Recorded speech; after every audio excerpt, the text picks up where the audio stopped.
ಮರ ಬೆಳೆಸ್ಬಿಟ್ಟಿತ್ತು ಆನೆ. ಅಯ್ಯೋ ಹೋಗಂಗಿಲ್ಲ ಇಲ್ಲಿ, ಅಡ್ಡ ಮರ ಬೆಳೆಸ್ಬಿಟ್ಟಿತ್ತು. ಅಯ್ಯೋ ಸರಿಯಾಗಿ ಮಾಡ್ತೀನಿ ಸರ್. ಗಾಡಿ ಗಾಡಿ ಮಾಡ್ಯಾರ ಹೋಗ್ಯಾರಲ್ಲಿ ಆಗಲ್ಲ. ಇಲ್ಲ ಇಲ್ಲ, ಗುಂಡಿ ಚರಂಡಿ ಅದು. Elephants fall on the tree.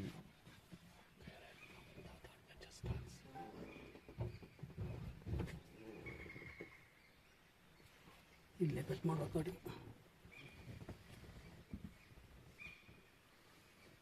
ಸರಿ, ಆನೆ ಬಂದ್ರೆ ನಾವು ಲಾಕ? ಯಾರು ಆನೆಗಳು ಬಂದ್ರೆ ನಾವು ಲಾಕೆ. What? I asked if elephant comes now are we locked? Yeah, we are locked. ಅಲ್ಲಿ ಹಿಂಗಡೆ ನೋಡಿ ಕಟ್ ಮಾಡ್ತೀನಿ ಗಾಡಿನ. ಅಲ್ಲಿ ಕಟ್ ಆಗತ್ತಲ್ಲ ಗಾಡಿ ಕಟ್ಟಾಗುತ್ತಲ್ಲ ಇನ್ನು. We can't go front because ಅಲ್ಲಿ ಹಾಂ ಸೈಡಲ್ಲಿ ಎಲ್ಲಿ ಅದು ಚರಂಡಿ ಅದು. ಮುಂದೆ ಆನೆ ಮರ ಬೀಳ್ಸ್ಬಿಟ್ಟಿದೆ, ಹೋಗಕ್ಕಾಗಿಲ್ಲ. ಅಲ್ಲಿ ಗಾಡಿ ಪಾಸ್ ಆಗಿಲ್ಲ, ಅವ್ರು ಚರಂಡಿ